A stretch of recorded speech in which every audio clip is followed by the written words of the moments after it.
আমাদের প্রধান উপদেষ্টা ডক্টর মোহাম্মদ ইউনূস আমাদের বাংলাদেশে তার পা রেখেছেন, তখনই সাথে সাথে তিনি আমাদের ডেকে বলেছেন যে তোমরা বাংলাদেশের প্রত্যেকটি জায়গায়, হসপিটালে বা যেই জায়গায় আমাদের যে ভাইরা যারা শহীদ হয়েছেন, যারা আহত হয়েছেন, তাদের কাছে যাও, তোমরা খোঁজ নাও এবং এটার একটা কনক্রিট লিস্ট করে আমাদেরকে দাও, যেন এই যে মানুষগুলো রয়েছে যাদের এখন এই অবস্থা, তাদের কারণেই তো আজকে বাংলাদেশে আমরা মুক্ত একটি নিঃশ্বাস নিতে পারছি।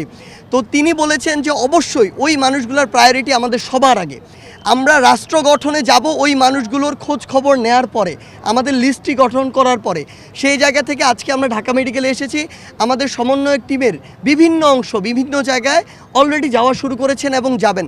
আমরা স্পষ্ট করে আপনাদের মাধ্যমে জানিয়ে দিতে চাই, আমাদের যে ভাইরা যাদের আমরা এতদিন যতটুকু খোঁজ নেওয়া প্রয়োজন ছিল আমরা নিতে পারিনি, আজ থেকে সে ভাইদের দায়িত্ব আমরা নিচ্ছি। সে ভাইদের দায়িত্ব এই রাষ্ট্র নিবে, কারণ আজকে তাদের এই অবস্থা শুধুমাত্র এই রাষ্ট্র বিনির্মাণের এই যে যুদ্ধ হয়েছে সেই যুদ্ধে অংশগ্রহণ করার জন্য। তারা এই 24-এর যুদ্ধের এক একজন শহীদ, এক একজন যোদ্ধা, এক একজন তারা তাদের জায়গা থেকে নেতা। আমরা শুধু এগুলো সমন্বয় করেছি, কিন্তু তারা জীবন দিয়েছে বলে আমাদের রক্তে ওই তাড়নাটা এসেছে যে না, আমাদের কিছু করতে হবে, আমরা রাজপথে নেমেছি। সেই জায়গা থেকে আমরা স্পষ্ট করে বলতে চাই যে আমরা বরাবরই অসংখ্য শো অফ দেখেছি রাজনীতির মাঠে। আসলে যে আশা হয় কয়েকজনকে দেখে চলে আসা হয়, আমরা সেটি করতে আসিনি। আমরা আপনাদেরকে শুধু আমাদের বার্তাটি জানিয়ে দিলাম। আপনারা এখন আপনাদের জায়গা থেকে এইখানে যে ভিড়টি হচ্ছে, এটা আমরা প্রত্যাশা করি না একটা মেডিকেল কলেজের সামনে ভিড়টি হোক। সেই জায়গা থেকে আমরা ছোট্ট করে টিম ভাগ করে দিব। ওই টিমগুলো নিজেদের দায়িত্বে তাদেরকে ওয়ার্ড হসপিটাল ভাগ করে দেওয়া হবে, তারা যাবে এবং ওই যে লিস্টটি, সেই লিস্টটি করা হবে। অর্থাৎ আমরা আমাদের কাজও করতে চাই, আবার ওখানে যারা রয়েছে আমাদের ভাইয়েরা বোনেরা, তাদের যেন কোনো অসুবিধা না হয়, হসপিটালের জন্য পরিস্থিতি খারাপ না হয়, সেটিও আমাদের লক্ষ্য রাখতে হবে। সেই জায়গা থেকে আপনাদেরকে ধন্যবাদ এবং আপনাদের কাছে আরেকটি চাওয়া আমাদের, আপনাদের কাছে যদি এরকম কোনো তথ্য থাকে, যেই তথ্যটি দিয়ে আপনারা আমাদেরকে সহযোগিতা করতে পারবেন, অনুগ্রহ করে আমাদেরকে এটি দিবেন। আমরা কথা দিচ্ছি, আমাদের ভাইরা সুস্থ হয়ে বাড়ি না যাওয়া পর্যন্ত আমাদের এই যে রাজপথে নেমে আসা ভাইদের খোঁজে, বোনদের খোঁজে, সেটি থামবে না। ধন্যবাদ। এই যে বাংলাদেশের স্বাস্থ্যখাতের ধস, এইটার পেছনে রয়েছে একটি স্বৈরাচারী সরকার। আমি সরকার বলতে চাই না তাকে, একটি স্বৈরাচারী সন্ত্রাস, এবং সেই সন্ত্রাসের সাথে তাদের যে দোসররা আছে, তাদের চালানো ফ্যাসিজম, তাদের চালানো গণহত্যা, তাদের চালানো হলো ক্র্যাকডাউন। সেই ক্র্যাকডাউনের ফলে বাংলাদেশের স্বাস্থ্যখাত আজ ভেঙে পড়ছে।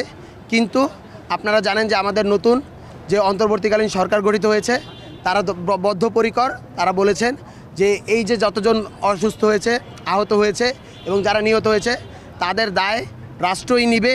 এবং সেই সাথে যত দ্রুত সম্ভব যারা আহত রয়েছেন তাদেরকে প্রয়োজনে হলো গিয়ে সিএমএইচ, অথবা যদি প্রয়োজন হয় বিদেশি নিয়েও যদি ভালো ট্রিটমেন্টের দরকার হয়, সেই ব্যবস্থা, উন্নত চিকিৎসার ব্যবস্থা তারা করবেন। ডক্টর মোহাম্মদ ইউনূস উনি প্রথম দিন এয়ারপোর্টে ল্যান্ড করে উনি যে বিষয়টি প্রথমে অ্যাড্রেস করেছেন, ইনফ্রাস্ট্রাকচার থেকে আমাদের দেশের মানুষ বেশি গুরুত্বপূর্ণ।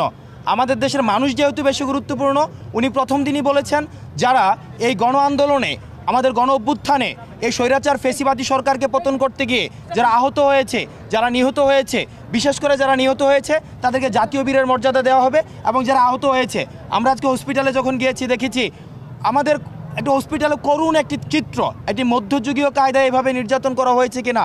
71-এ প্রথম স্বাধীনতা যুদ্ধ পাকিস্তানি বর্বর এভাবে মনে হয় গুলি চালায়নি, সেটা আমরা দেখিনি। কিন্তু আজকে আমরা যখন দেখছি সেটা আমাদের হৃদয় কেঁপে ওঠে।